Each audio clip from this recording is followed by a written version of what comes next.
There is a question whispered in hospital rooms, in empty marriage beds, in cars parked outside buildings people are too ashamed to walk into. It is the question every person of faith eventually asks, and almost no one answers honestly. If God can fix this in a second, why hasn't He? Not can He, not does He care, why hasn't He yet?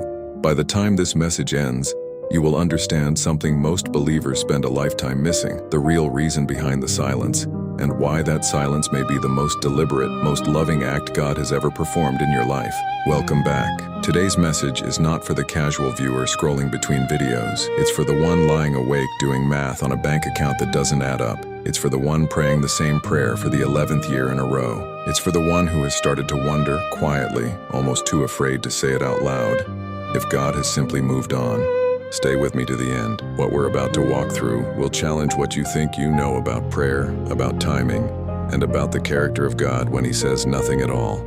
Here is the part no one prepares you for. Faith does not remove the waiting room. It places you inside it, wide awake, fully aware of every tick of the clock. The bills don't pause because you prayed. The diagnosis doesn't reverse because you fasted. The marriage doesn't heal because you forgave one more time and nothing changed on the other side. And in that silence, a dangerous thought begins to form. Maybe God isn't slow. Maybe God isn't listening at all. But what if the delay was never a question of His ability to move mountains? What if it was a question of whether you were prepared to carry what happens after the mountain moves? The pool no one talks about. By a pool called Bethesda, the sick gathered, the blind, the lame, the paralyzed, all of them waiting for the water to stir, believing the first one and after the stirring would be healed. It was chaos dressed up as hope. Desperate people fighting their broken bodies toward a moving target. Among them was one man. Scripture doesn't give him a name. It gives him a number instead. 38 years. Not weeks, not seasons. 38 years lying on a mat watching strangers get carried past him into a miracle that never seemed to reach his corner of the water. Jesus walked through that crowd, past the blind man calling out, past the woman who couldn't stand, and He stopped at this one. Out of every desperate person at that pool, He asked this man, and only this man, a question that should stop you cold. Do you want to be made well? Not, do you believe I can? Do you want it? The man's answer reveals something most sermons skip past. He didn't say yes. He gave an excuse. I have no one to put me into the pool. 38 years of waiting had taught him to explain his condition before he reached for his healing. The miracle wasn't being withheld because Jesus lacked power. It had been waiting for a man who was no longer organizing his entire identity around the wait. The prophet who accused God to His face.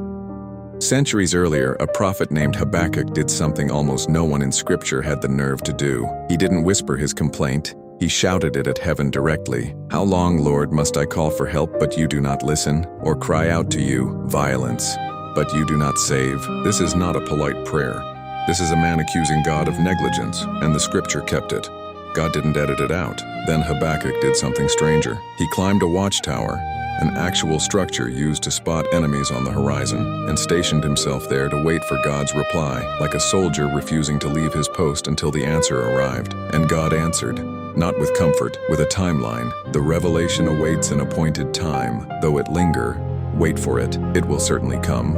It will not delay. The word used there for appointed time is the same word used for a fixed harvest season, something that ripens on its own schedule no matter how loudly the farmer demands an early crop. God never apologized for the silence. He simply confirmed the timing was real, fixed, and already moving, even while Habakkuk heard nothing.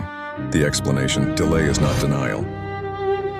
There's a difference between a door that is locked and a door that is still being built. Most of us in our pain assume every closed door is the first kind, but Scripture is full of doors that were the second kind.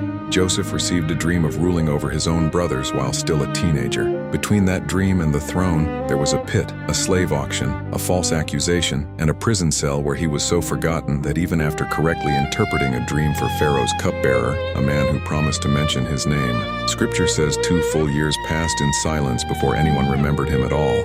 2 years of nothing, after he'd already proven he heard from God. That is not poor writing. That is the pattern. The wait was never about whether God could elevate Joseph in a single afternoon.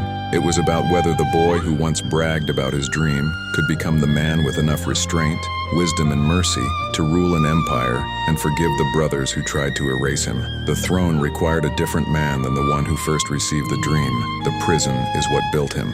So here is the truth this message has been building toward. Your unanswered prayer is not evidence that God has forgotten you. It may be evidence that He is doing something underneath the surface that no instant miracle could accomplish, because some things cannot be given to you. They can only be built in you, in real time, through the very waiting you are resenting right now. Suffering produces endurance. Endurance produces character.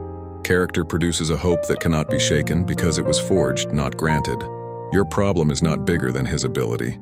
Your problem may be the furnace where the next version of you is being formed, the version strong enough to carry what's coming.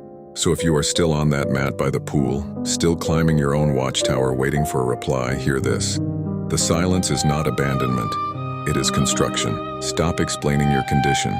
Start preparing for the moment you're asked the only question that has ever mattered. Do you want to be made well? If this reached something in you, stay close. Subscribe and walk through this season with us, because the appointed time is already moving, whether you can feel it yet or not.